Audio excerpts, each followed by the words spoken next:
The crystal plate shattered against the marble wall, and three grown men flinched like children.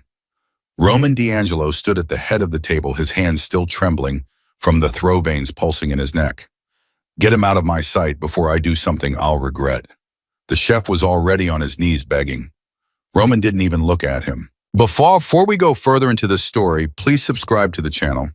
Follow my story all the way to the end and comment the city you're watching from so I can see how far my story has traveled. The chef's name was Antoine, and he had cooked for presidents.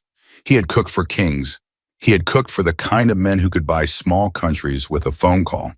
And now he was crawling across the marble floor of Roman D'Angelo's estate, trying to gather pieces of broken porcelain with shaking fingers, while the most feared man in 3 states stood over him, breathing like a bull.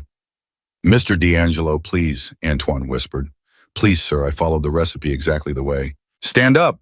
"Sir, I said stand up." Antoine stood. His white chef's coat had a streak of red sauce across the chest that looked in the dim light of the dining room like a fresh wound. Roman walked a slow circle around him. Roman was a tall man, broad through the shoulders, with hair gone silver at the temples and eyes the color of cold coffee. He was 48 years old, and for the last 6 months, he had been dying. Not fast, not the kind of dying anyone could see from the outside. But every meal, every bite, every swallow had become a battle, and he was losing. "Antoine," Roman said. His voice had gone soft, which was the voice everyone in the house had learned to fear most. "How long have you worked for me?" 4 years, sir."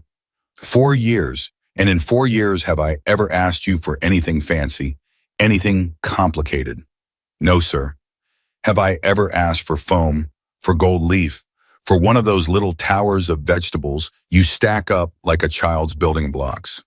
"No, sir." "Then explain to me," Roman said, picking up a fork from the table and pointing it at the ruined plate on the floor. "Explain to me why every single thing you put in front of me tastes like it was cooked in a hospital.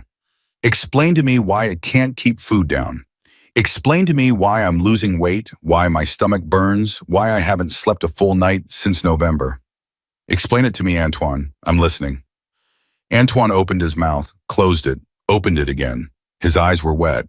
"I don't know, sir." Roman set the fork down very gently on the table. The gentleness was worse than yelling. "Get out of my house." "Sir, my wife, my daughters, You'll get severance, you'll get a reference, you'll get whatever you need, but you will not cook in this house again.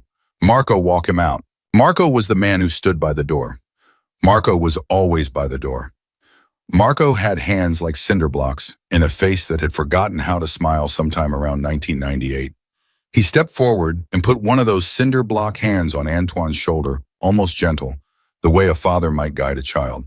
"Come on, chef, let's go." When the door closed behind them, Roman sat down at the empty table. He sat down very carefully, the way a man sits when his bones hurt. He put both hands flat on the marble and stared at them. They were big hands. They had done a lot of things in their time, some of which he tried not to think about anymore.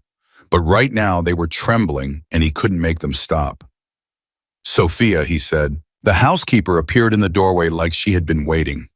Sophia had run the household for 11 years. She was 62, gray-haired, sharp-eyed, and she was the only person in the building who was not afraid of Roman D'Angelo.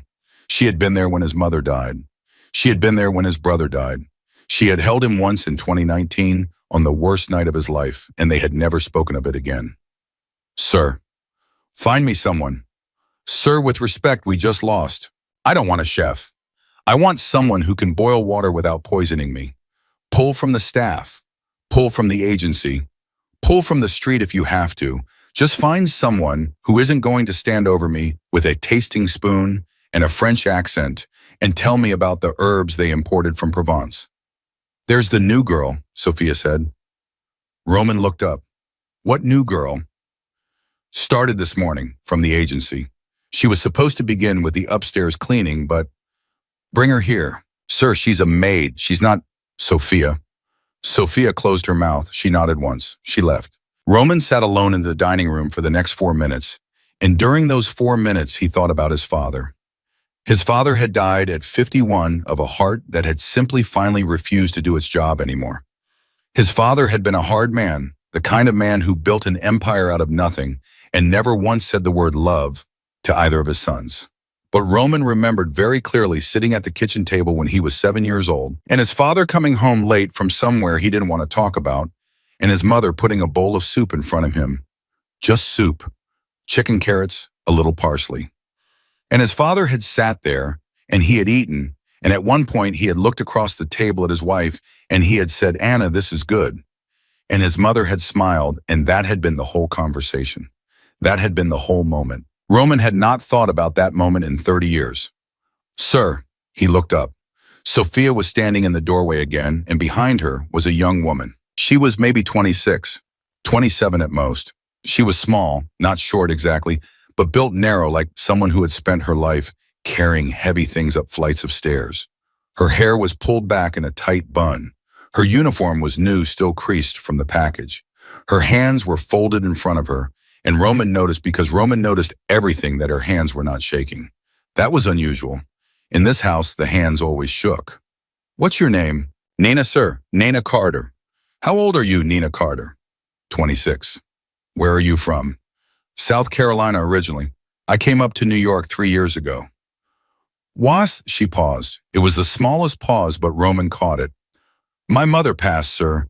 There wasn't much keeping me there." Roman studied her face. There was no pity-seeking in it. There was no performance. She had answered the question, and now she was waiting for the next one. "Do you know who I am, Nina?" "Yes, sir." "What do you know?" "I know you're a man who can make me disappear if I do something wrong, sir." The agency was very clear about the rules. Don't speak unless spoken to. Don't take photographs. Don't ask questions. Don't enter the East Wing. "I know my job, sir." Roman almost smiled. He didn't, but he almost did, and that was something he had not almost done in a long time. "Sophia tells me you start today." "Yes, sir." "I have a different first task for you, oh?" "Yes, sir." "Go to the kitchen. Cook me something, anything. I don't care what. I haven't kept a meal down in 4 days, and the man who was supposed to feed me has just been escorted off the property. So you're up, Miss Carter. Go feed me." For the first time, something flickered across Nina's face. It wasn't fear. Roman watched for fear, and he was good at finding it. This wasn't that. It looked almost like she was thinking. "Sir," she said, "may I ask one question?" Sophia inhaled sharply behind her. Roman raised his hand without looking away from Nina. "You may." "Are you sick, sir?" The dining room went very quiet. Roman D'Angelo had a particular relationship with that question. 6 different doctors had asked it. His personal physician had asked it. His lawyer in a roundabout way had asked it. His enemies, through their own quiet channels, had been trying for months to find out if it was true. And the answer to that question, depending on who was asking and why, was worth conservatively several $1,000,000. A maid he had met 90 seconds ago had just asked it. He should have had her thrown out. He really should have. Instead, he heard himself say, "Why do you ask?" "Because there's a difference, sir, between cooking for a man who's hungry and cooking for a man who's hurting. If I'm cooking for hungry, I'll make you something hearty. If I'm cooking for hurting, I'll make you something else. That's all I needed to know." Roman looked at her for a long time. "Cook for hurting," he said. She nodded once. "Yes, sir." "Sophia, take her to the kitchen. Give her whatever she asks for." "Yes, sir." They left. Roman sat alone in the dining room for the second time that morning. But this time his hands were not trembling. In the kitchen, Sophia opened the door and held it, and Nina walked in and stopped. The kitchen was the size of a small apartment. There was an 8-burner stove, 2 ovens, a wood-fired pizza oven that Roman had never used, a wall of copper pots, 3 refrigerators, a walk-in pantry, and an island of polished black granite long enough to land a small plane on. There were jars of saffron worth more than Nina's monthly rent. There was a wheel of cheese under a glass dome that probably had its own zip code. Nina took it all in. She didn't say anything. Then she walked to the refrigerator, opened it, and started pulling things out. "Miss Carter," Sophia said carefully, "I should tell you, the chef who just left was the 3rd one this year. The first one lasted 6 weeks. The second one lasted 9 days. Antoine lasted 4 months, and he was the longest. Mr. D'Angelo doesn't fire chefs because they're bad. He fires them because nothing they make agrees with him." "I understand." "I'm not sure you do, child. He's not been well. He's been losing weight. The doctors come, they go, nothing changes. The men in this house, they're scared. They're scared because if something happens to him, what happens to them? Do you understand what I'm telling you? Nina closed the refrigerator. She had pulled out a whole chicken, a few carrots, an onion, a head of garlic, and a small bunch of celery. Sophia, where do you keep the salt? The salt. Just regular salt. Not the pink stuff or the black stuff or the stuff in the wooden box. Just regular salt. Sophia stared at her. Then she walked to the pantry and came back with a blue cardboard cylinder of plain table salt, dusty on the bottom like no one had touched it in a very long time. Thank you, Nina said. And do you have bread, real bread, day old even? There's a loaf in the pantry from yesterday. Perfect. Could you bring me a small pot, please? Not the fancy one, the small one with the dent in the side. Sophia turned and looked at the wall of copper pots, and there, third row down, was a small dented pot that did not match anything else in the kitchen. She had no idea how Nina had known it was there. How did you? Because there's always one, Sophia. In every kitchen, there's one pot the chef doesn't use. That's the one I want. Sophia brought her the pot. For the next 45 minutes, Nina Carter cooked. She did not look at recipes. She did not weigh anything. She broke the chicken down with a knife that she sharpened on the back of another knife, the way Sophia's grandmother used to do it. She put the bones in the dented pot with cold water and an onion she had cut in half without peeling it, and she let it simmer. She did not skim the broth obsessively. She did not deglaze with white wine. She did not consult anyone. She hummed. Sophia noticed that. She hummed a song very quietly under her breath, and Sophia recognized it eventually as an old hymn her own mother used to sing while cleaning houses in Queens 40 years ago. When the broth was ready, Nina strained it. She shredded a small amount of the chicken into the bowl. She added carrots and celery she had cooked separately, soft enough to mash with a spoon. She did not add herbs from a jar. She walked to the windowsill where Sophia kept a single struggling parsley plant that nobody had ever asked her about, and she pinched off 3 sprigs. She tore 2 slices of yesterday's bread into pieces. She did not toast them in the oven. She put a tiny bit of butter in a pan and toasted them there by hand until the edges were dark gold. She put the bread on the side of the bowl, not in it. Sophia, she said, may I ask you for something else? What do you need? Oh, a spoon, not a soup spoon, a regular spoon, a small one. Sophia found a small spoon. It was a teaspoon, really the kind used for stirring coffee. That's perfect. Why a small spoon? Nina looked up, and for the first time Sophia saw her smile. It was a small smile, but it was real. Because when somebody hasn't been able to eat for a long time, a big spoon is a threat. A small spoon is an invitation. Sophia stared at her. Where did you learn that? My mother. What did your mother do? She was a hospice nurse, ma'am, for 31 years. She fed dying people for a living. Sophia did not say anything for a long moment. Then she said very quietly, take it to him. Nina picked up the bowl and the small spoon and the plate of bread, and she walked out of the kitchen. In the dining room, Roman D'Angelo was still sitting at the table. He had not moved. He had not made a phone call. He had not done any of the 17 things he should have been doing for his business that morning. He had simply been sitting and waiting and thinking about a bowl of soup his mother had once made for his father, and wondering when exactly he had started feeling this old, this tired, this empty. The door opened. Nina walked in. She set the bowl down in front of him. She set the small spoon next to its handle, facing him. She set the plate of bread to the side. She stepped back, but she did not leave. Roman looked at the bowl. It was the simplest thing he had ever been served in his own house. There was no garnish. There was no swirl of oil. There was no microgreen, no edible flour, no architectural arrangement of vegetables. It was a bowl of broth with some pieces of chicken in it and some carrots and some celery and 3 small leaves of parsley floating on top. It looked exactly like the soup his mother used to make. He picked up the spoon, the small spoon. He noticed it was small, and something about that registered in his chest in a way he could not have explained. He dipped the spoon into the broth. He brought it to his mouth. He tasted it. And Roman D'Angelo, the most feared man in 3 states, the man who had ordered other men's deaths over breakfast, the man who had not cried since he was 11 years old, sat at his marble dining table holding a small spoon and felt his eyes burn. He didn't cry. He wouldn't have allowed himself that. But for a moment, just one moment, the world got soft around the edges the way it does when something you had forgotten about comes back to you all at once. He took another spoonful. He took another. He didn't speak. He didn't look up. He just kept eating slowly the way a man eats when he has not allowed himself to be hungry in a very long time. Nana stood by the wall, hands folded, and she did not say a word. She did not ask if he liked it. She did not ask if he wanted more. She simply waited the way her mother had taught her to wait the way you wait by the bedside of someone who is trying to come back to themselves. He finished the bowl. He picked up a piece of the toasted bread.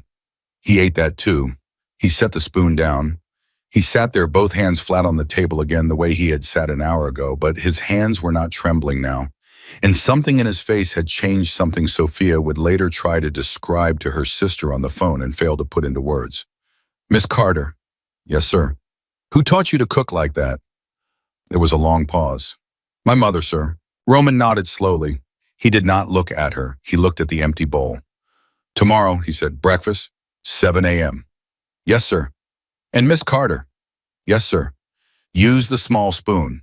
"Yes, sir." She turned and she walked out of the dining room, and she did not let her face change until she was halfway down the hall. And then only then did she lean against the wall for 1 second and close her eyes and let out the breath she had been holding for nearly an hour. Down the hall in the kitchen, Sophia was watching from the doorway. She had seen Nana come out of the dining room. She had seen the look on her face. And Sophia, who had run this house for 11 years, who had watched 3 chefs come and go, who had stopped believing that anything in this place could surprise her anymore, sat down very slowly on a kitchen stool. Because Sophia knew something that Nana did not yet know. Sophia knew that Roman D'Angelo had not asked anyone to come back the next morning in over 6 months. And in the dining room, Roman sat alone looking at the empty bowl. After a long moment, he reached out and picked up the small spoon. He turned it over in his fingers. It was nothing. It was a teaspoon. It was the cheapest piece of silverware in the entire house. He set it down very carefully as if it might break. Then he stood up, walked to the window, and looked out at the gray February morning. His phone was buzzing on the table behind him. There were 17 things he should have been doing. There were 3 men waiting in a car on the street outside the gate. There was a meeting in Brooklyn that afternoon that was going to determine possibly the next 10 years of his life. But for the first time in a very long time, Roman D'Angelo was not thinking about any of it. He was thinking about a young woman from South Carolina whose mother had been a hospice nurse who had walked into his kitchen 90 minutes ago and asked him a question no one else in the world had dared to ask. "Are you sick, sir?" He had told her the answer with one word: hurting. And she had cooked for that. He didn't know it yet, sitting there at the window with his hands in his pockets and his breath fogging the cold glass. But the woman who had just walked out of his dining room was about to change everything. Not in one day, not in one meal, but meal by meal, spoonful by spoonful, in a way that the most dangerous man in 3 states would not see coming until it was already done. Behind him on the table, the empty bowl sat in the morning light, and the small spoon lay next to it exactly where he had set it down. At 6:52 the next morning, Nana Carter was already in the kitchen. She had not slept much. She had lain in the small staff room on the 3rd floor and stared at the ceiling and thought about the small spoon and about the way Roman D'Angelo's hands had not trembled when he set it down, and about the way Sophia had looked at her in the hallway like she had just done something dangerous. She did not know yet that she had. Sophia came in at 6:55, carrying 2 cups of coffee. She set one down on the counter next to Nana without a word. "Drink it. You're going to need it." "Why?" "Because he's awake." Nana looked up. "He's been awake since 5, child. He's been pacing. The men outside, they came in to give him his briefing, and he sent them away. He told them to come back this afternoon." Roman D'Angelo does not send men away in the morning, Miss Carter. Roman D'Angelo runs his business in the morning. Always, for 20 years. Then what's he doing? Sophia took a long sip of her coffee. He's waiting for breakfast. Nana did not say anything. She turned back to the counter and started cracking eggs very carefully into a small ceramic bowl. "What are you making?" "Eggs, soft, with a piece of toast butter, no jam, and tea, not coffee." "He drinks coffee." "Not today, he doesn't." Sophia raised her eyebrows. "And how do you know that?" "Because his stomach is on fire, Sophia. I could see it in his face yesterday. Coffee will hurt him. Tea won't. Sophia watched her for a long moment, and then she did something she had not done in 11 years of running that house. She nodded. She nodded the way you nod at someone who knows what they're doing, and she stepped back and she let Nana work. At 7:02, Nana carried the tray into the dining room. Roman was sitting at the table in the same chair he had sat in yesterday. He was wearing a black shirt with the sleeves rolled up to his elbows and a watch that cost more than most cars, and he looked in the morning light smaller than he had looked yesterday. Not weak. Roman D'Angelo was never going to look weak, but less armored, less ready for war.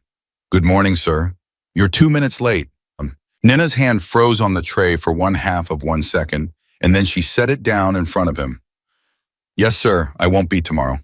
He looked at her. There was something in his eyes that might have been the very beginning of a smile, but he did not let it get there. "What did you bring me?" "2 eggs soft scrambled, 1 piece of toast with butter, a pot of chamomile tea, and a small glass of water, sir. Just water, not iced." "No coffee?" "No, sir."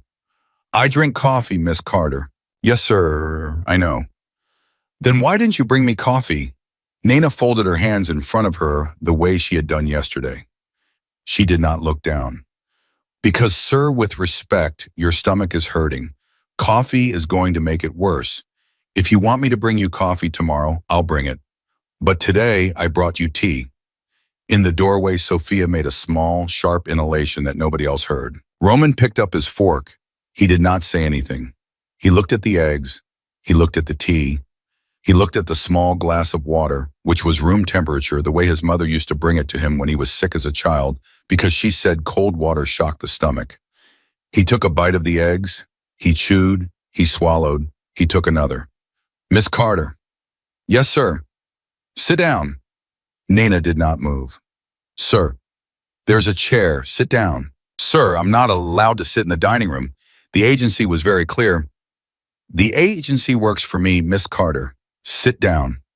She sat. She sat at the very edge of a chair, 3 seats away from him, with her hands folded in her lap and her back as straight as a board, and she waited. Roman ate slowly. He drank some of the tea. He didn't speak for almost 3 minutes. And then, without looking at her, he said, "How long was your mother a nurse?" 31 years, sir." "And she taught you to cook this way?" "Yes, sir." "Why?" Nina took a breath.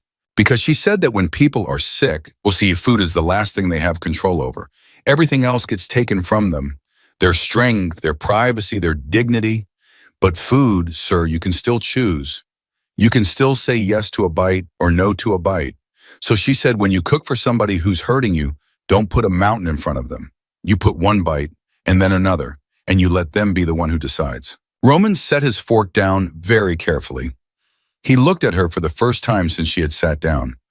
"Your mother sounds like she was a remarkable woman." "Yes, sir, she was." "How did she die?" "Cancer, sir, pancreatic. She lasted 11 months. "Did you cook for her?"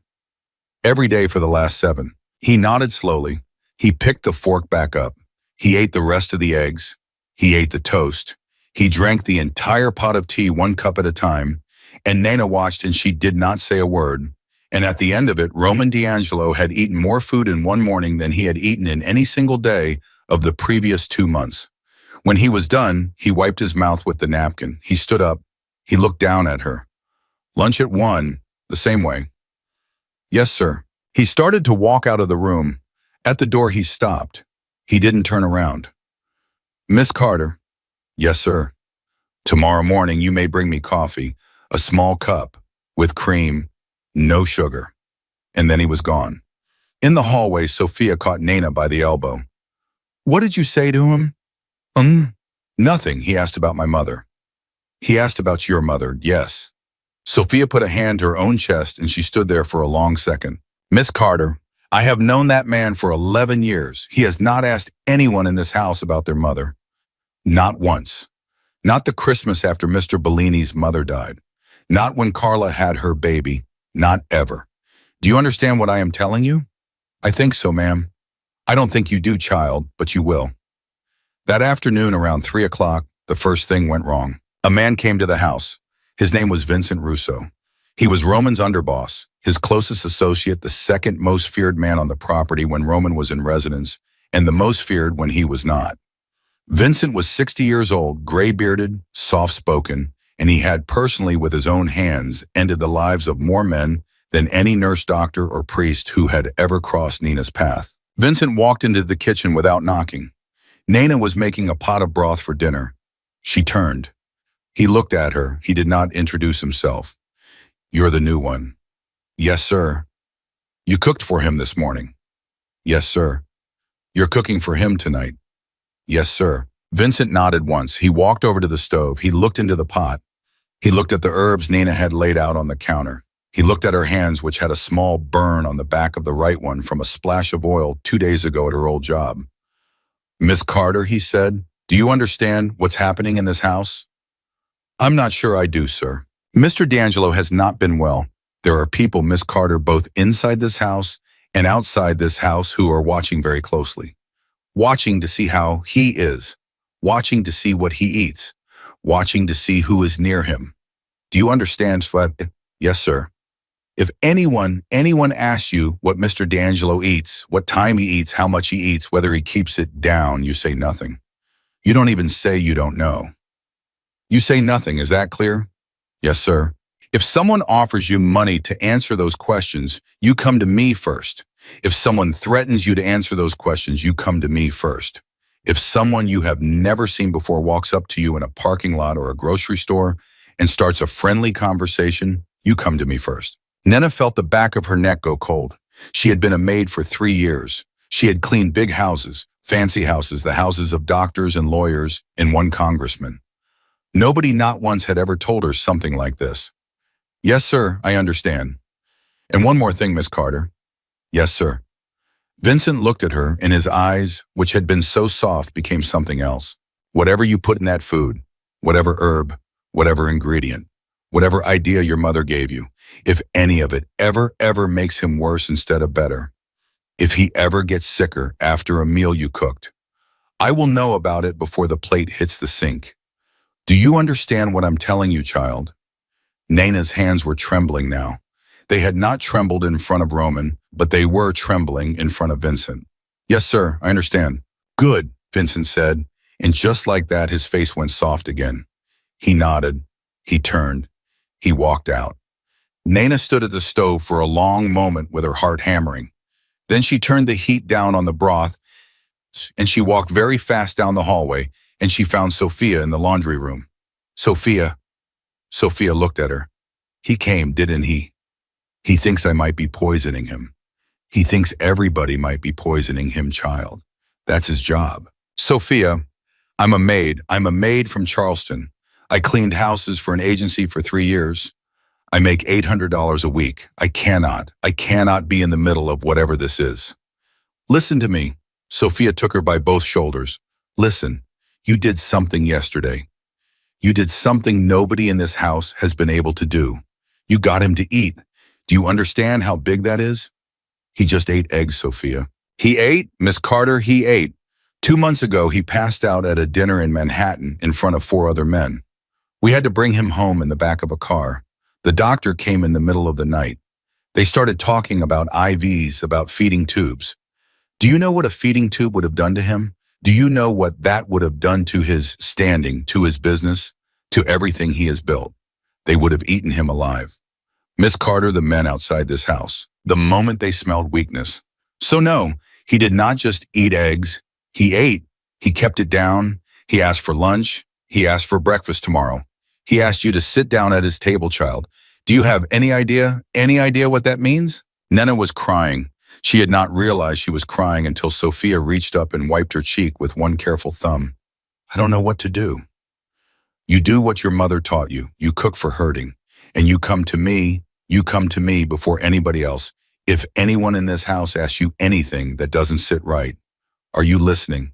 "Yes." "Now go finish that broth. He'll want it at 6. At 6 o'clock, Nina brought the dinner in. She brought the same kind of meal as yesterday, but slightly different. This time the broth was beef instead of chicken, and there were small, soft pieces of potato in it, and the bread was a different shape because she had bought it fresh that afternoon from a small Italian bakery Sophia had told her about. Roman ate it. He ate all of it. When he was done, he set the spoon down. He looked at her. He said, "Sit down, Miss Carter." She sat.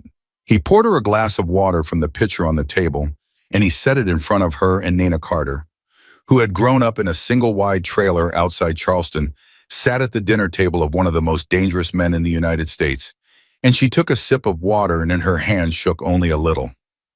"Vincent came to see you today." "Yes, sir." "What did he say?" "He told me to be careful." "He told you what would happen if you weren't?" "Yes, sir." Roman nodded slowly. He reached across the table and he picked up the small spoon. He turned it over in his fingers the same way he had done yesterday. "Miss Carter, I'm going to tell you something and I want you to listen very carefully." "Yes, sir." "Vincent Russo is not a bad man. He is a man who has spent his entire life keeping me alive. He has done things for me that I will not describe to you and that you do not want to know. When he warned you today, he warned you because, as he wanted to. He could have done many other things instead. Do you understand? I think so. You are now in a position, Miss Carter, that no maid in the history of this house has ever been in. You feed me. That is not a small job. That is right now in the state I am in the most important job in this entire household. More important than the security, more important than the cars, more important than anything except the work I do at this table." He tapped the table once. "If something were to happen to me, Miss Carter, if I were to become more ill, if I were to pass, do you understand what would happen to the people in this house?" "No, sir." "Nothing good." The room was very quiet. "I am telling you this," Roman said, "not to frighten you. I am telling you this because you need to understand the size of what you have walked into. You did not apply for this job, Miss Carter. The job found you. And starting tomorrow, you will be paid 4 times your current salary. You will move out of the staff room. There is a small apartment over the garage. It is yours. Sophia will bring you the keys." "Sir, I am not finished." "Yes, sir." "You will not under any circumstance leave the property without telling Sophia. You will not under any circumstance give your address to anyone outside this house. You will not give your phone number, your last name, your previous address, or any detail of your life before this morning to anyone you do not know. If anyone asks you who you work for, you say you work in private service and you change the subject. Is that clear?" "Yes, sir." "Good." He set the spoon down. "Now, tell me about your mother." Nana blinked. "Sir, your mother, the hospice nurse, tell me about her." Nana opened her mouth. She did not know what to say. She was sitting at the dinner table of a man who had just told her she was now possibly the most important employee in his entire empire. He was asking about her mother. "She was kind, sir. She was tired. She worked too hard. She raised me by herself. She used to sing while she cooked hymns mostly. And she was not a religious woman in any other way, but she sang them. She had bad hands, arthritis. By the end, she could barely peel a carrot. So I would peel them for her, and she would tell me how. She would say, 'Not so thick, baby, not so thick.' And I'd peel them thinner, and she'd say, 'That's right, that's the way.'"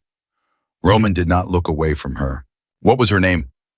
"Marilyn, sir, Marilyn Carter." "Marilyn Carter," he said almost to himself. "Marilyn Carter taught her daughter to feed a man like me. I don't think she ever imagined it, sir." "No," Roman said. "I don't suppose she did." He stood up. He walked to the window, the same window he had stood at the morning before, and he put his hands in his pockets.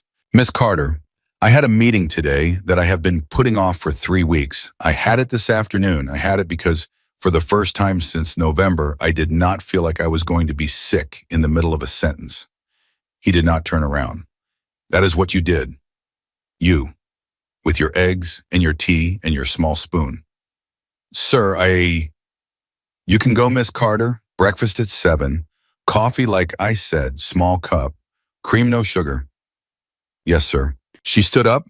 She gathered the dishes. She walked very carefully to the door. She had one hand on the door frame when his voice came soft behind her. "Miss Carter." "Yes, sir." "Thank you." The dishes shook in her hands. She did not turn around. She did not trust her face to be the right face. "You are welcome, sir." She walked out. In the kitchen, she set the dishes in the sink. She put both her hands on the edge of the counter, and she leaned over, and she let out a long, shaking breath. Sophia came in behind her without saying anything. She stood next to her at the sink. After a long moment, Sophia said very quietly, "He thanked you." "How did you know?" "Because the door was open, Miss Carter. And in 11 years, I have never heard him say those words to a member of staff." Nina closed her eyes. Down the hall, Roman D'Angelo stood at the window. His phone was in his hand. He had not looked at it. He was thinking about a woman named Marilyn Carter who had died of pancreatic cancer in South Carolina, whose name no one in his world would ever know, whose hands had been ruined by arthritis, who had taught her daughter to peel carrots thin. He pressed a button on his phone. He held it to his ear. "Vincent, it's me." There was a pause. "The girl, Nina Carter, from this morning." Another pause. "I want everything. Where she's lived, who she's lived with, what she's done, what she's been paid, what she's said to anyone about this house. I want it by tomorrow night." He listened.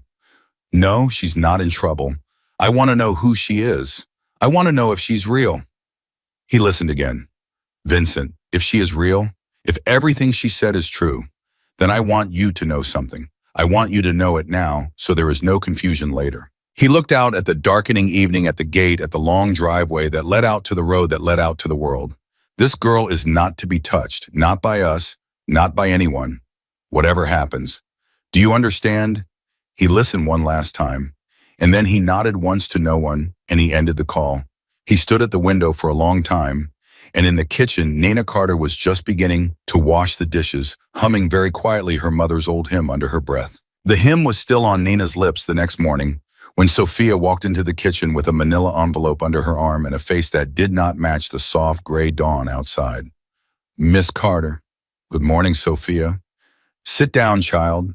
Nina set down the wooden spoon. She did not sit. "What is it?" "Sit down." She sat. Sophia put the envelope on the counter between them, and she did not open it. "Mr. Russo brought this an hour ago. He said to give it to you. He said you were to read it before breakfast. He said Mr. D'Angelo asked for it and that you should know what's in it before you walk back into that dining room." "What's in it?" "You, Miss Carter, your whole life, everywhere you've lived, every house you've cleaned, your mother's hospital records, your father's name, which you said you didn't know." Nina's hand froze halfway to the envelope. "My father's name. It's in there. Sophia, I never told anyone. They don't ask child, they find." Nina opened the envelope. Inside was a thin stack of papers, very neat, paper-clipped at the corner. Her name at the top of the first page. Her social security number. Her mother's full name and dates. Her 3 previous addresses. The agency she'd worked for. The clients she'd cleaned for, including the congressman. Her bank balance, which was $412. Her father's name on the second page in plain black type. A man she had met exactly twice in her life and had not spoken to in 19 years. Her hands were shaking. "Sophia, why is he doing this?" "Because Miss Carter last night, after you walked out of that dining room, he made a phone call. And in that phone call, he told Vincent Uso to leave you alone, forever. Whatever happens, he gave you his protection. Do you understand? No, he doesn't give that. Not to staff, not to anyone outside the family. The last person he gave it to was his nephew who passed 3 years ago. Before that, his mother. Before that, his brother. That is the company you are now in." Nina closed the folder. She put both her hands flat on top of it. "I need a minute." "You have until 7. Sophia left. Nina sat at the counter for the next 4 minutes with her eyes closed and her mother's voice in her head the way she always heard her mother's voice when something was happening that was bigger than her. Her mother had died saying over and over that whatever was coming next, it was going to be all right. Marilyn Carter had been wrong about a lot of things. She had been right about that. At 6:58, Nina picked up the tray. Coffee, small, cup cream, no sugar. 1 soft boiled egg, a piece of toast cut diagonally the way her mother used to cut it, because her mother had said a triangle of toast looked friendlier than a square. A small bowl of warm oatmeal with a swirl of honey. No salt, because she had read once on the back of a magazine in a doctor's office that honey settled the stomach faster than sugar. She walked into the dining room. Roman was already there. He was wearing a charcoal gray suit, no tie, and he looked this morning like a man who had slept. His eyes were clearer. The skin under them was less gray. "Good morning, Miss Carter." "Good morning, sir." "Sit down." She set down the tray. She sat. "You read the file?" "Yes, sir." "Anything in it that surprised you?" "My father's name." "Anything else?" She thought about it. She thought about it carefully. "You have my mother's hospital records." "Yes." Why do you have my mother's hospital record, sir? Roman picked up the small spoon. He looked at it the way he had been looking at that spoon for 2 days now. Because Miss Carter, when a stranger walks into my house, and that stranger does something that nobody else has been able to do for me in 6 months, I have a choice. I can either decide she is a miracle, or I can decide she's a very good actor sent here by someone who wants me dead. There is no middle ground, and the longer I wait to decide, the more it costs me. Sir, I'm not Oba. I know you're not Miss Carter. I know that now. The records tell the truth. Your mother existed. Your mother died of pancreatic cancer at the Medical University of South Carolina on a Wednesday morning in March. Her hospice nurse signed the certificate. Her daughter was the only person at the bedside. That daughter is sitting at my dinner table this morning. I know. Nana did not say anything. She was looking at her hands. Eat your egg, Miss Carter. Sir, you set the trap for two. You always do. You think I haven't noticed? Eat your egg. The toast is yours. The coffee is mine. She looked up. There was on the tray exactly enough food for 1.5 people. She had not realized she was doing it. She had been doing it for her mother for so long that her hands had simply automatically set the tray that way. A little extra, always a little extra. She picked up the toast. She took a bite.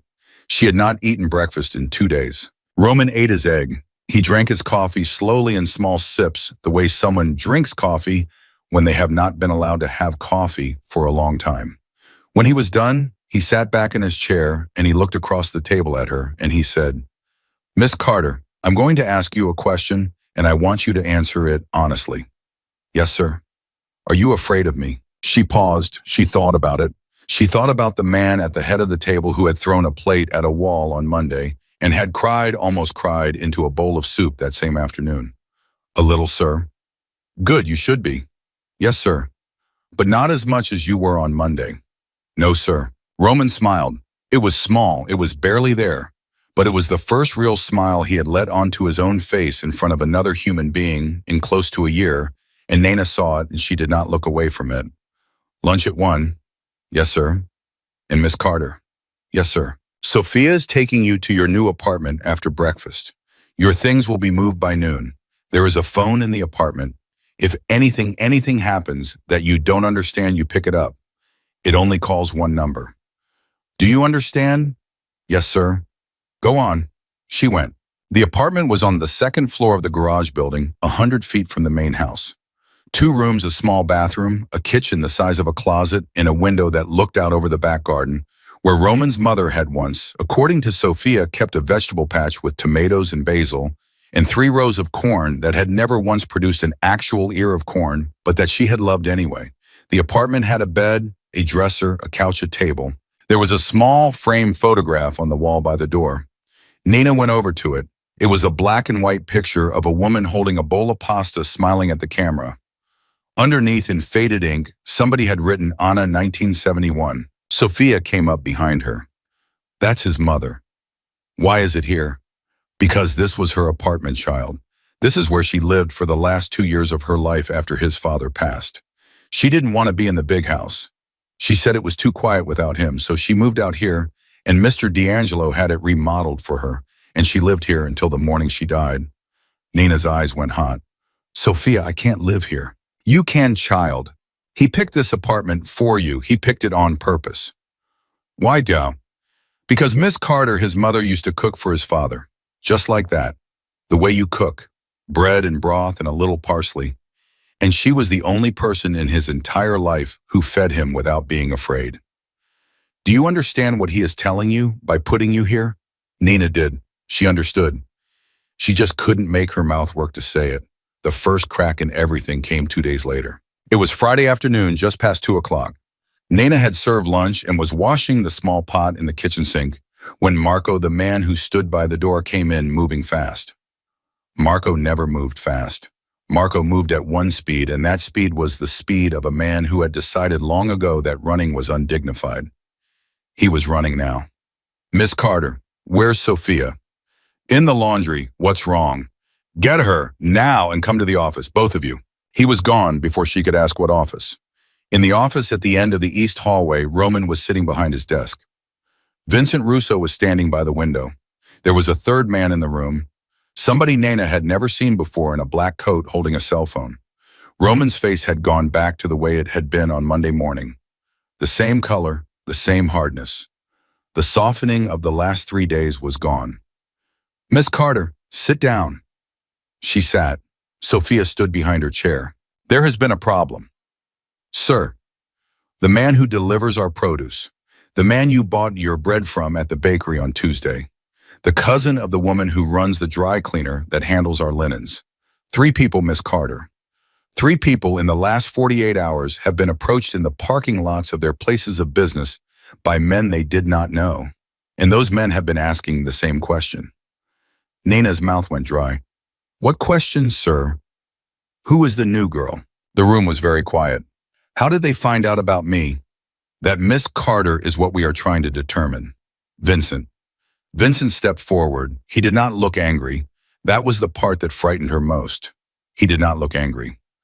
"Miss Carter, since you came to this house, who have you spoken to outside this property?" "Nobody, sir. Nobody but the people I had to.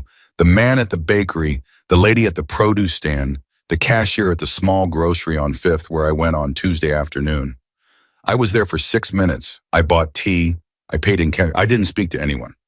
"Did you call anyone, text anyone?" "I called my aunt in Charleston on Wednesday night. She is the only family I have. I did not tell her where I was working. I told her I had a new job in private service, and the family was kind. That was all." "How long was the call?" 11 minutes. "Did you say his name?" "No, sir. I would never." "Did you describe the house?" "No, sir." Vincent looked at Roman. Roman did not look at her. Roman was looking at a piece of paper on his desk, and his hand was very still on top of it. "Miss Carter," Roman said, "there is something you do not know. I need to tell you now, because if I don't, you will not understand why what I'm about to say is happening." "Yes, sir." "For 7 months there has been a man, not a friend, a competitor. He has been waiting for me to die. He has been so confident I am going to die that he has already twice made moves on territory that is mine, on people who work for me, on contracts that bear my name. He is the reason I cannot afford to be sick, Miss Carter. Not in front of anyone, not for a single hour." "Yes, sir." "On Monday, when you walked into this house and you cooked for me, and I ate the men who watched me eat at the front door of the restaurant on Tuesday night, reported back to whoever they report to. Whoever sent them realized that something has changed in my house. I am being seen at meetings again. I am eating again. I look better. I sound better. And that means somebody is doing something here that has changed everything. Sir, they are going to find out it's you, Miss Carter. They may already know. And once they know, you will become very quickly a piece on a board in a game that has nothing to do with you. They will try to take you. They will try to bribe you. They will try to hurt you. They will try, depending on how desperate they get, to do other things. Do you understand? Nana's hands were on the arms of the chair. She could feel the wood under her palms. She could hear her own heartbeat in her ears. Sir, I should leave. I should go. I should get on a bus tonight. I should... No. The word stopped her cold. He had said it without raising his voice. He had said it the way a door closes. Sir! Roman finally looked up at her. His eyes were the color of cold coffee, the way they had been on Monday. But they were not cold now. Miss Carter, if you leave this house tonight, you will be dead before Sunday. Do you understand? They will not believe you walked away. They will believe you saw something. They will come for you and they will find you because we found you and we did not even need to try. So you are not leaving. Then what am I doing, sir? You are staying. You are cooking. You are not going to the bakery anymore. You are not going to the produce stand. You are not going anywhere. Whatever you need will be brought to you. Sophia will go in your place when there is shopping. Marco will be at the apartment door. The phone in your apartment is now, as of an hour ago, connected to 2 numbers instead of 1. The first is mine. The second is Vincent's. You will not call your aunt in Charleston for the next 2 weeks. You will write her a letter. We will mail it from Atlanta. Nana was nodding. She was not aware she was nodding. And Miss Carter. Yes, sir. There is one more thing. I owe it to you to tell you. Yes, sir. If this man, the one who is watching, decides that you are valuable to me, and he decides to come for you the way that men like him sometimes come for women, then there are 2 outcomes. The first is that we stop him before he gets to you. The second is that he gets to you and then he uses you against me, and then I do something that I have spent my entire adult life trying not to do, which is to start a war. I have not started a war in 22 years, Miss Carter. I would start one for you. I want you to know that, not because I am trying to frighten you, but because you deserve to know what you have walked into. Sir, let me finish. Yes, sir. You did not ask for this. You walked into my house on Monday morning to clean upstairs bedrooms. You ended up in front of me by accident because a chef threw a tantrum and I was hungry. You did a kindness for me that you had no obligation to do. You cooked me a bowl of soup, Miss Carter, and you brought it to me with a small spoon, and you told me without saying it that you saw what nobody in this house has been able to see for 6 months, which is that I am a man and I am sick, and I am tired, and I have not been touched by another human being in any kind way in longer than I can count. Nana was crying. She did not know when she had started crying. So no, Miss Carter, you are not going anywhere, and neither am I. And we are going to figure this out together. Do you understand? Yes, sir. Good. Sophia, take her back to the apartment. She'll cook from the main kitchen for the next 2 weeks. Marco stays with her between meals. Yes, sir. Sophia took Nana by the elbow and led her out of the office. Nana was walking, but she did not feel her feet on the floor. They went down the long hallway through the kitchen, out the back door across the courtyard, up the stairs to the apartment. Sophia opened the door for her. Marco was already there, standing by the window, his cinder block hands folded in front of him, his face the same as it always was. Marco, Sophia said, she needs a minute. Marco nodded. He stepped out into the hallway. Sophia closed the door. She walked Nana to the couch and she sat her down, and she sat down next to her and Nina Carter, 26 years old, of Charleston, South Carolina, daughter of a hospice nurse who had died 5 years ago, and a man whose name she had only learned that morning from a manila envelope, put her head on the shoulder of a 62-year-old housekeeper she had known for 4 days, and she cried. She cried for a long time. When she was finally done, Sophia got up. She went to the small kitchen. She put on a pot of water. She made tea the way Nana had been making it for Roman, because that was the only way Sophia knew how to make tea anymore. She brought it back to the couch. Miss Carter, yes, you need to listen to Mitri. All right? That man in that office, the man who just told you he would start a war for you, do you know how long it has been since he said anything close to that to anyone living? No. 22 years. The last person was his brother, and his brother is dead. Nana closed her eyes. Sophia, I don't want him to start a war. I know, child. I just wanted to cook a bowl of soup. I know. I just wanted to do my job. I know that too, baby. Sophia put a hand on the back of Nana's head, the way her mother used to do, and she did not say anything else because there was nothing else to say. Outside the window, the gray February afternoon was getting darker, and the gate at the end of the long driveway was closed, and Marco was standing in the hallway outside the door.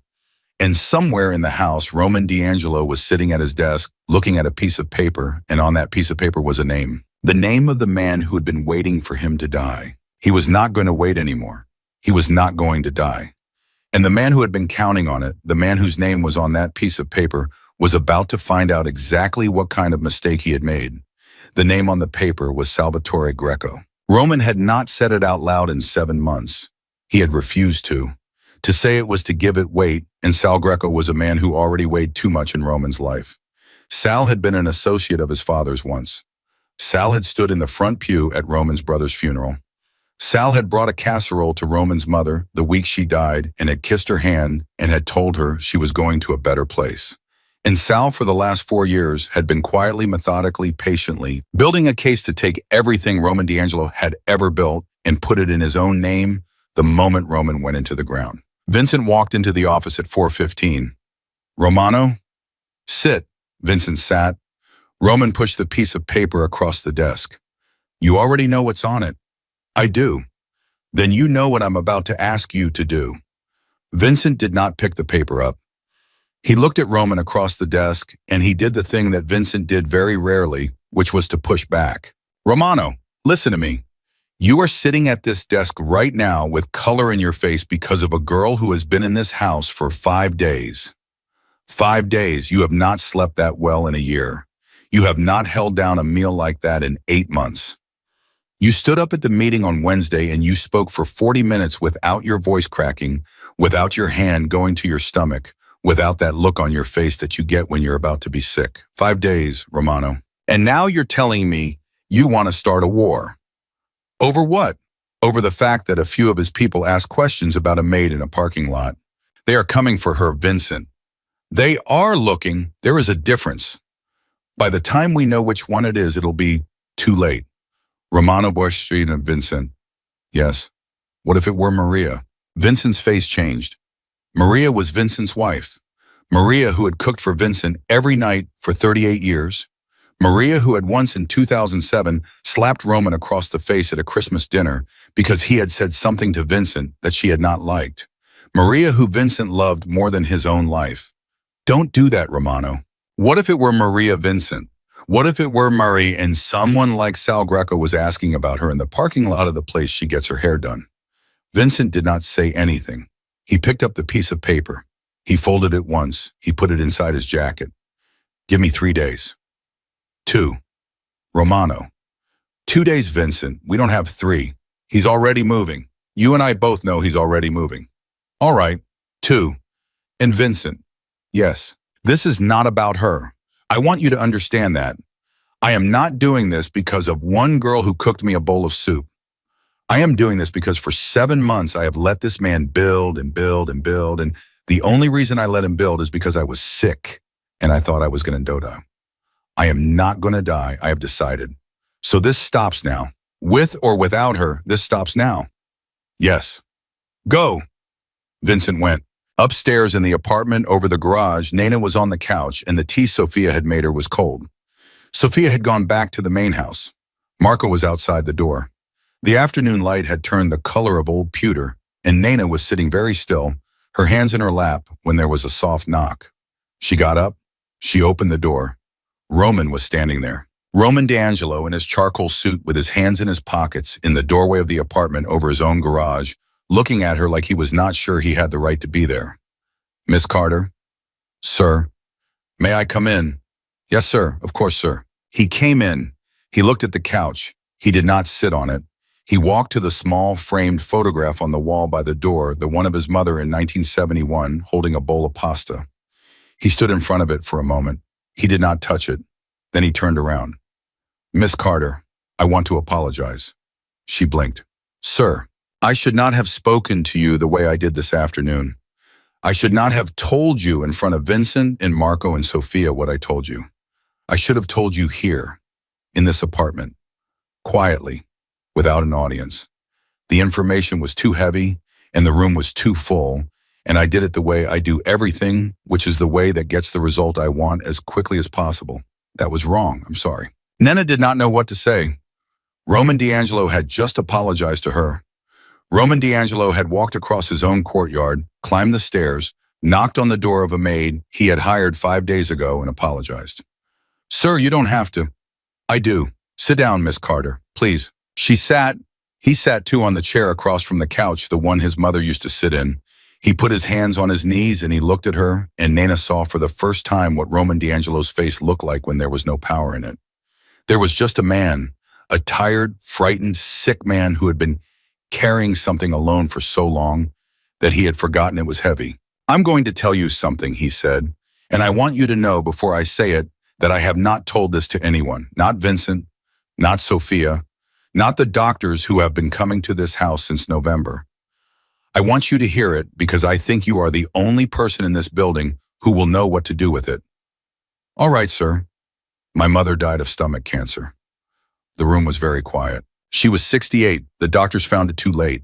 By the time they found it, she could not eat. Anything she put in her mouth, she could not keep down.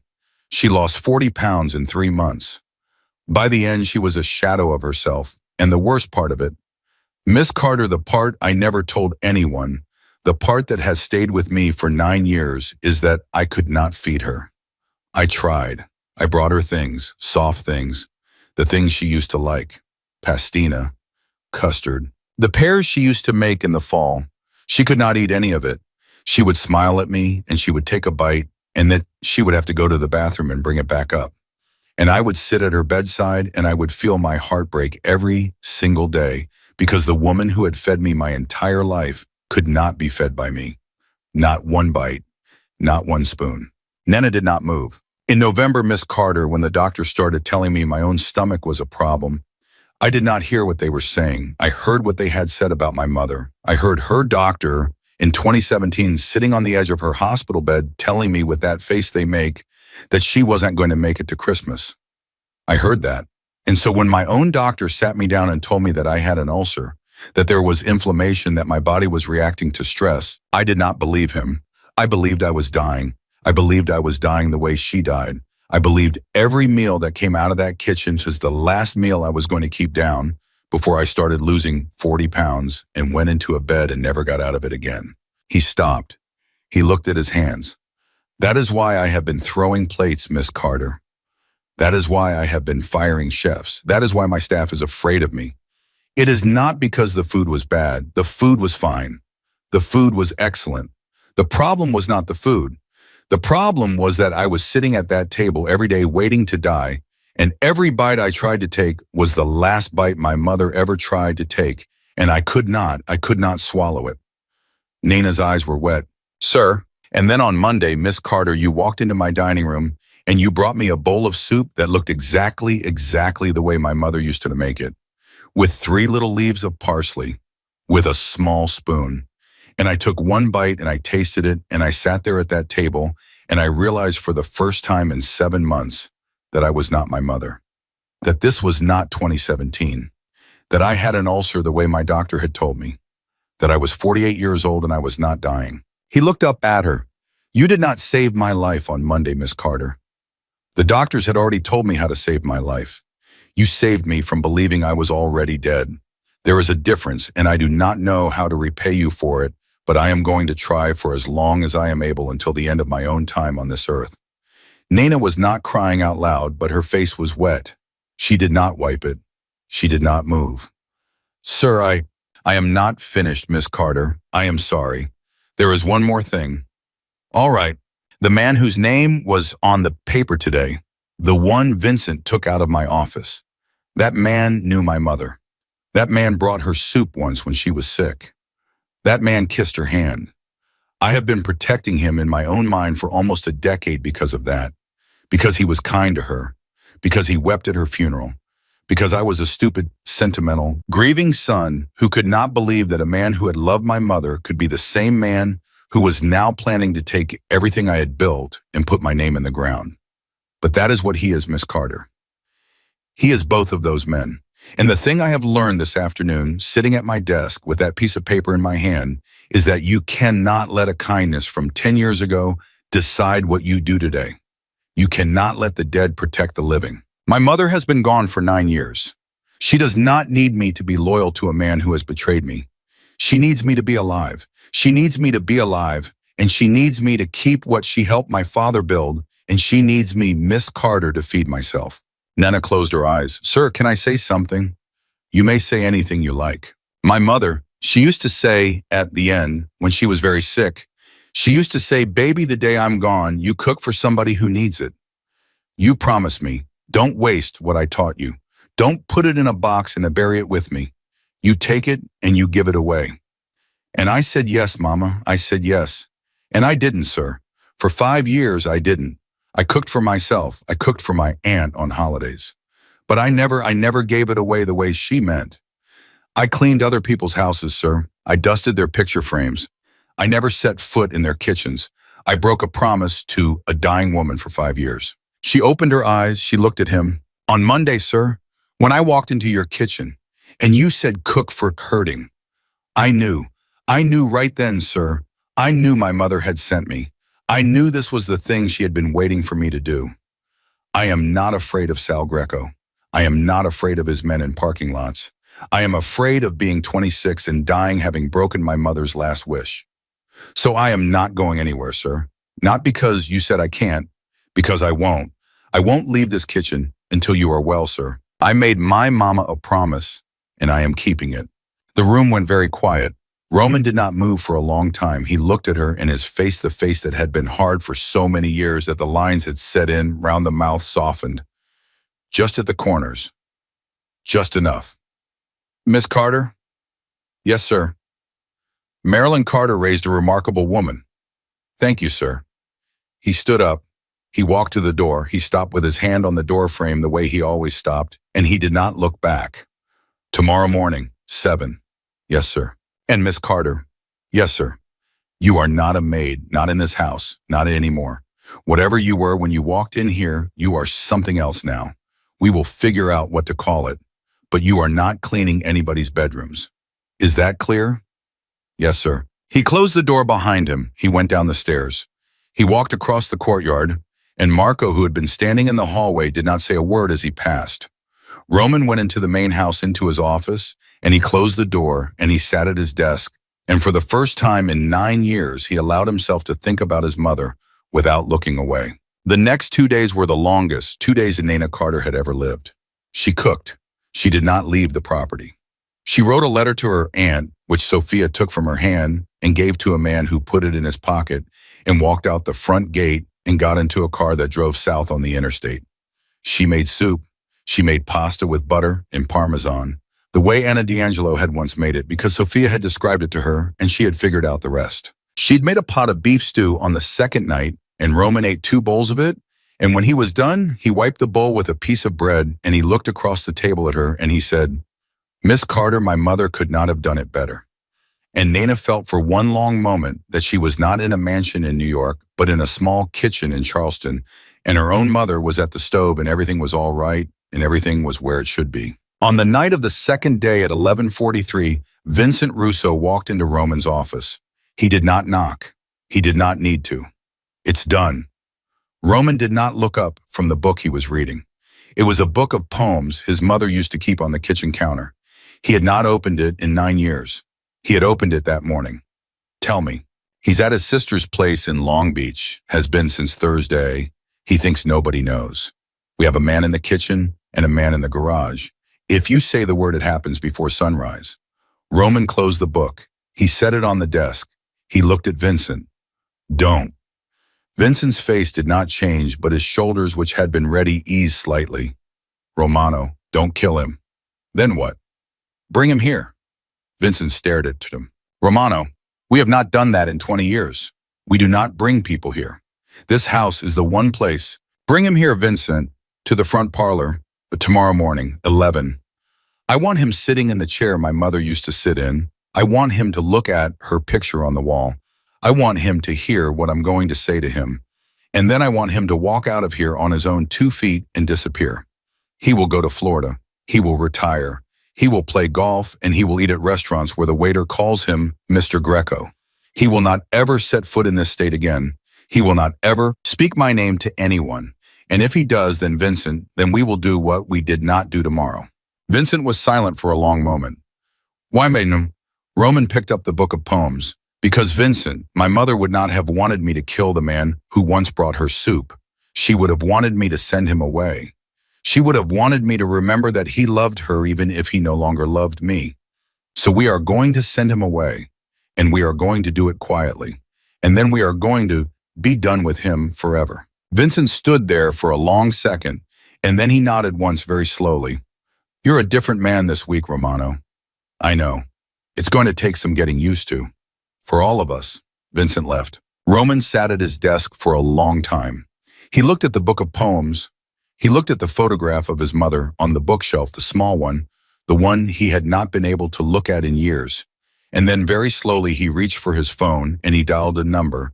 And after one ring, Sophia answered. Sophia? Yes, Mr. D'Angelo. Tell Miss Carter I'd like to see her in the morning, before breakfast. 6:30, in the kitchen. Yes, Mr. D'Angelo. And Sophia. Yes. Thank you for staying. All these years. There was a long pause on the other end of the line, and then in a voice he had heard her use exactly once before on the worst night of his life. In 2019, Sophia said, It has been my honor, Romano. He set the phone down. He did not move for a long time, and outside the window, the lights in the apartment over the garage were still on, and a young woman was at the small kitchen sink washing a wooden spoon, humming an old hymn under her breath. And she did not yet know that in the morning the man who had hired her 5 days ago to clean upstairs bedrooms was going to ask her before breakfast to do something that nobody in his life had ever been asked to do before. At 6:28, Nana walked into the kitchen.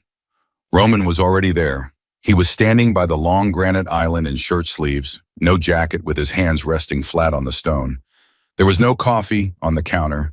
There was no tray. There was just Roman standing in his own kitchen, waiting for her. "Good morning, Miss Carter."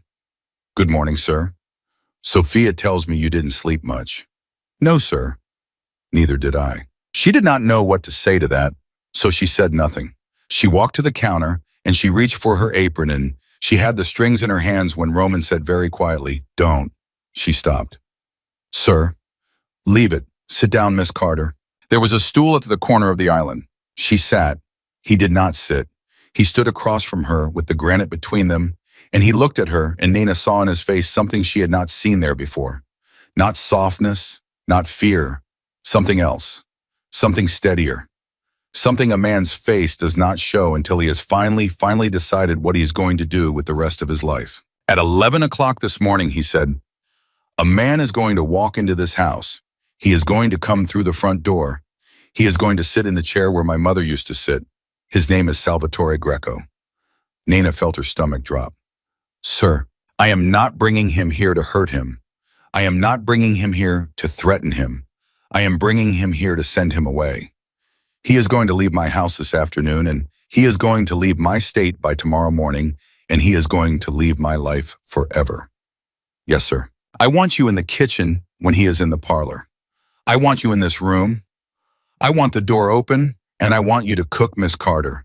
I want the smell of food in this house when he sits in that chair.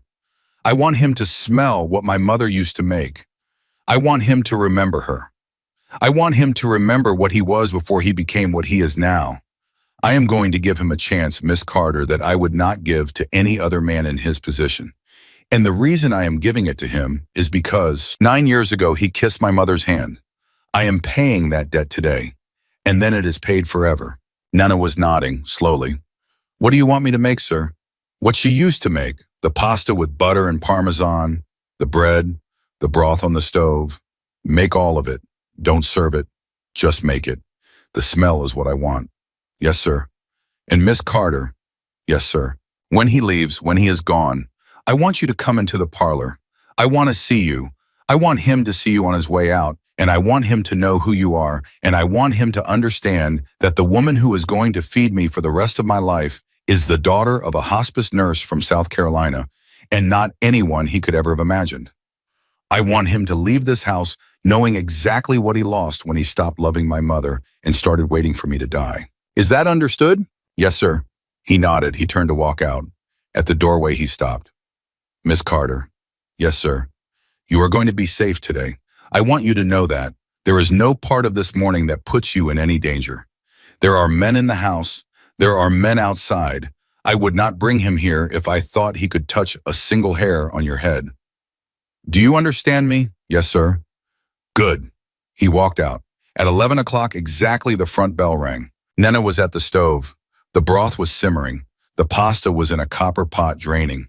There was a loaf of bread cooling on the counter, the second one she had baked that morning because the first had been too dark on the bottom. And she had made it again the way her mother had taught her to make it again, no matter how tired you were, no matter who was waiting. The kitchen smelled like a house she had grown up in. It smelled like a Sunday. It smelled like every good thing Marilyn Carter had ever stood over a stove to teach her. In the front parlor, Roman was already in his chair. Sal Greco was brought in by Vincent. Sal was 71 years old. He was a small man, a thin man with white hair combed back from a high forehead, and the kind of careful, deliberate movements of someone who had learned decades ago never to make a quick gesture in the wrong room. He was wearing a dark blue overcoat, which Vincent did not take from him, and a silk scarf around his neck, which he did not loosen. He saw Roman in the chair. He did not show surprise. He sat in the chair across from him, the chair Roman had said his mother used to sit in, and he set his hands on his knees, and he said very quietly, "Roman, Sal, you look well." "I am well." "That is good news." "Is it?" The two men looked at each other for a long moment.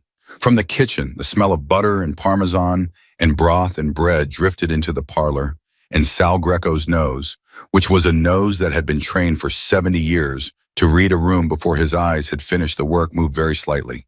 His eyes flickered just once toward the hallway. He did not turn his head. Anna, he said, she used to make this. Yes, every Sunday, with the parsley, with the bread the way her mother showed her in Calabria. Yes, Sal swallowed. Roman saw him swallow. Roman, why did you bring me here? Because I want you to listen to me, Sal. I want you to listen to me with your eyes open and your hands where I can see them, and I want you to hear what I am about to say, and I want you to take it back with you to whatever room you go to next, and I want you to live the rest of your life with it. Are you ready to listen?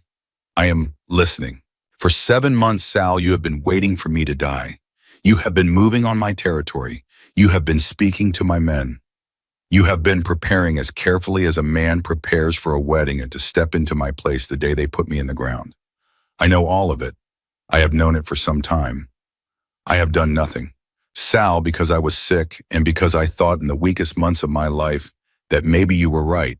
Maybe I was going. Maybe it was already over. Maybe the kindest thing was to let it happen and not to drag the people I love into a fight I could not win. Sal did not move.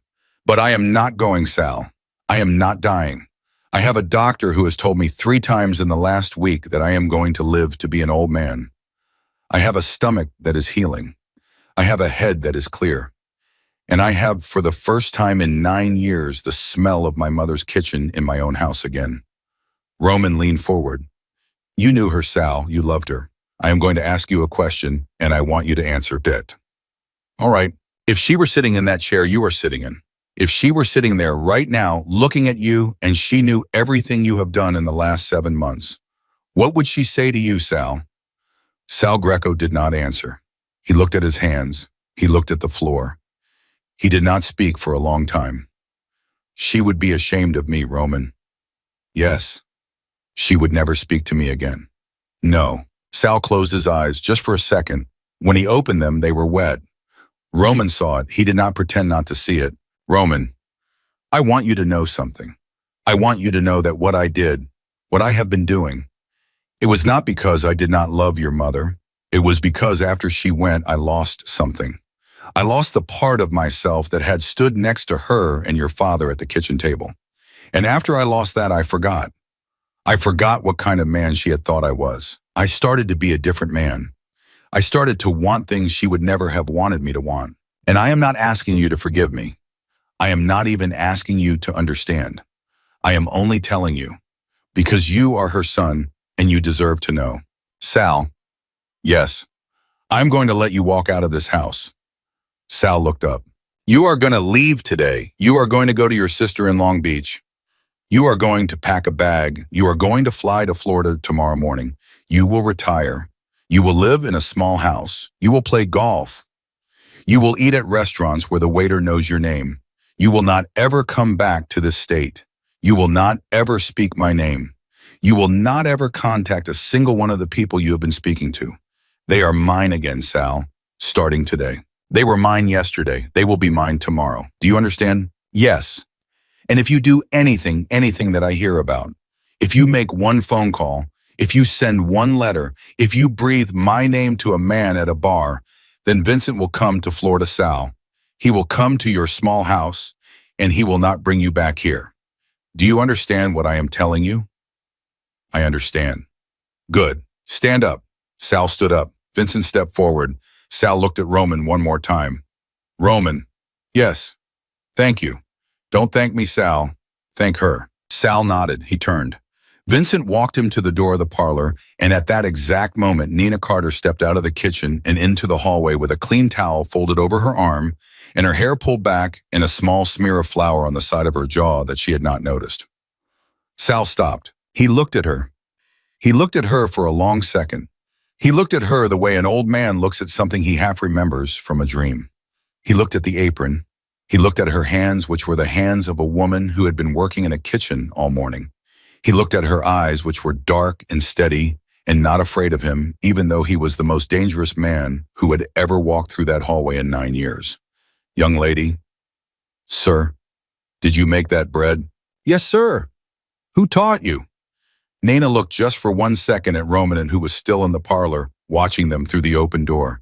He gave her the smallest nod. My mother, sir. Sal Greco closed his eyes. When he opened them, he reached out very slowly and he took Nina's hand. He held it just for a moment. He did not kiss it. He did not say anything else. He let it go. And then he walked out of the house past Marco, past the men at the gate, into a black car, and the car drove down the long driveway and through the gate and out of Roman D'Angelo's life forever. Nina stood in the hallway for a moment with her hand still raised. Then she let it drop. Roman walked out of the parlor. He came up next to her. He did not touch her. He stood beside her, and they both watched the gate close, and for a long time neither of them spoke. Miss Carter? Yes, sir. It's done. Yes, sir. Are you all right? I think so, sir. Good. Come on, let's eat. They went into the dining room. Sophia brought the food. Vincent came in. Marco came in. For the first time in 11 years of running that house, Sophia set the table for 5. Roman sat at the head. Vincent sat on his right. Nina sat on his left. Sophia sat across from her, which Sophia had never in her entire life done. Marco sat at the foot of the table, which Marco had never in his entire life done either. And the 5 of them ate the pasta with butter and parmesan and the bread and the broth, and at one point Vincent told a story about Anna D'Angelo from 1989, and Roman laughed, and Sophia, who had been in that house for 11 years, who had never seen Roman D'Angelo laugh at a dinner table, put her napkin to her face. It was a long lunch. It went into the afternoon. When it was over, Roman walked Nina back to the apartment over the garage. Marco walked behind them. At the bottom of the stairs, Roman turned to her. Miss Carter? Yes, sir. There is one more thing I have not told you. I should have told you earlier. I am telling you now. Yes, sir. My mother in 1971, the year of that photograph in your apartment, was 26 years old. She had just come to this country from Italy. She did not speak English. She got a job in the kitchen of a hotel in Brooklyn, and she worked there for 2 years. The man who hired her, Miss Carter, was not my father. The man who hired her was a man who had a wife and 3 children in a house in New Jersey, and he gave my mother a job because his wife had told him that morning to stop being a coward and to do one good thing for somebody before he died. That man was my grandfather, Miss Carter. My father's father. He did not know my mother. He did not know what would happen. He gave a young woman a job in a kitchen. 2 years later, she met his son. 2 years after that, I was born. Nina did not say anything. Sometimes, Roman said, the smallest decisions a person makes in their life turn out to be the largest decisions a family ever has. My grandfather did not know when he hired my mother that he was building me. He did not know when he gave her a chance that he was giving the next 40 years of his family's life a shape. He just gave a woman a job in a kitchen. Sir, on Monday morning, Miss Carter, I almost sent you back to the agency. Sophia stood in this hallway and she told me about you, and I almost said no. I almost said, get me someone older. I almost said, get me a real chef. I almost made the smallest decision of the morning, the smallest decision of my whole life, and I almost made it the wrong way. But I didn't. I said, bring her in. And you walked into my dining room, and you saved me. He took something out of his pocket. It was the small spoon, the teaspoon, the one she had brought him with the first bowl of soup. I want you to have this. Sir, that's just... I know what it is, Miss Carter. I know exactly what it is. It is the smallest spoon in this entire house. And it is the most important thing in this entire house. It belongs to you now. I want you to keep it. I want you to keep it for the rest of your life. And someday, Miss Carter, when you are an old woman and somebody you love is hurting, I want you to use this spoon, and I want you to think of an old man named Roman D'Angelo who was so afraid of dying that he forgot how to live, and who was reminded by a young woman from South Carolina that the smallest spoon in the right hands can save a man's life. She took the spoon. Her hands were steady. Thank you, sir. No, Miss Carter. Thank you. For all of it. Forever. Thank you. He turned. He walked back to the main house. Marco followed him. Nina stood at the bottom of the stairs for a long time holding the small spoon. Then she went up to the apartment and she set it on the small table by the window. And she sat down on the couch and she pulled her knees up under her chin and she cried very quietly the way her mother had taught her to cry, with no sound. The way you cry when something good has happened and you cannot quite believe it. She cooked for him every day after that. She cooked for him for 11 years. She cooked for him on the day his ulcer finally healed, and she cooked for him on the day Vincent Russo retired and moved to a small house in Connecticut to be near his grandchildren. And she cooked for him on the day Sophia, at 73, finally agreed to stop running the household and to simply, for the first time in her adult life, sit. Nana cooked for Sophia too after that, every Sunday. Sophia lived in the apartment over the garage eventually. Nana moved into a bigger one near the back. Marco lived in a house at the front gate with a wife he had married against everyone's predictions at the age of 59. Roman D'Angelo never married. He never had children. But the house was full of people every Sunday, every holiday, every birthday of every person who worked there.